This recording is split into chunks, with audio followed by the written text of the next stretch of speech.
ये है दिल्ली दर्पण। इस सदन को कुछ आश्वासन देना चाहता हूं। सबसे पहले तो ये आदेश हुआ है कि 48,000 झुग्गियों को 3 महीने में तोड़ा जाए। मेरा अपना ये मानना है कि ये महामारी का दौर चल रहा है और इस महामारी के दौर में 48,000 झुग्गियों को तोड़ना सही नहीं होगा। जब तक कोरोना ठीक नहीं हो जाता तब तक इस दिशा में कोई कदम नहीं उठाना चाहिए, नहीं तो कहीं ऐसा ना हो कि यही इलाके कोरोना के हॉटस्पॉट्स बन जाएं और केवल वहीं नहीं वहां से कहीं कोरोना बाकी दिल्ली के हिस्सों में भी ना फैलने लगे। दूसरा, जब भी इनकी झुग्गियों को हटाया जाता है, झुग्गी हटाने के पहले इनको पक्का मकान मिलना चाहिए। ये सभी कानूनों के अंदर लिखा हुआ है।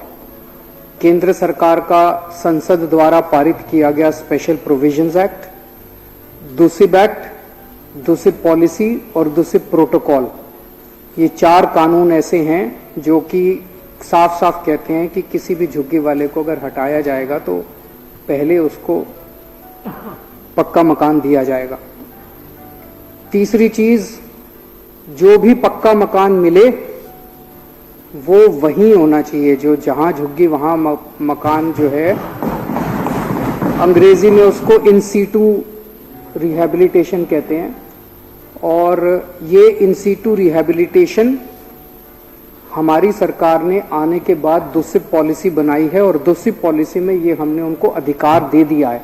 ये अब उनका कानूनी अधिकार है, हर झुग्गी वाले का कानूनी अधिकार है कि उसको उसके 5 किलोमीटर के दायरे के अंदर उसको घर मिलेगा। ये ख्याल रखा जाए। हमें ये नहीं भूलना चाहिए कि झुग्गी में रहने वाले लोग दिल्ली की अर्थव्यवस्था में और दिल्ली की जिंदगी में बहुत अहम भूमिका निभाते हैं।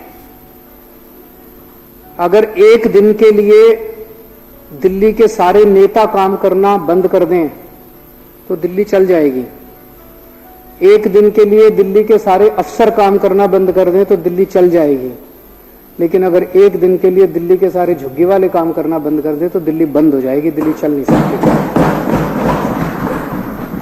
सो हमें उनकी जो भूमिका है उसको गौर करना चाहिए। आज उनकी ये स्थिति इसलिए हुई क्योंकि 70 साल के अंदर जो विभिन्न पार्टियों की सरकारें आई, उन्होंने दिल्ली की प्लानिंग ठीक से नहीं की, और या फिर जिन एजेंसीज को प्लानिंग करनी थी, गरीबों के लिए घर बनाने थे, गरीबों के लिए अगर हमारे इलाके में दूध वाला आएगा, सब्जी वाला आएगा, अखबार वाला आएगा, आया आएगी, नौकर आएंगे, ड्राइवर आएगा, तो वो कहाँ रहेंगे?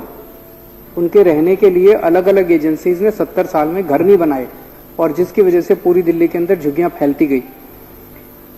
तो ये इनका अधिकार है।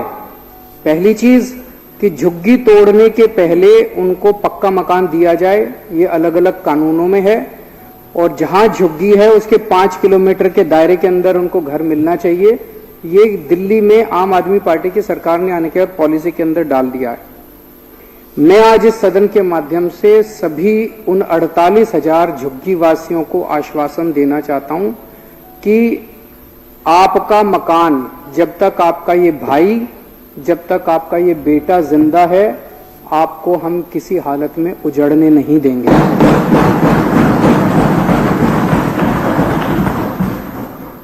जब भी आपकी झुग्गी को हटाया जाएगा उसके पहले हम सुनिश्चित करेंगे कि आपको पक्का मकान दिया जाए और पूरे प्रयत्न करेंगे कि आसपास दिया जाए।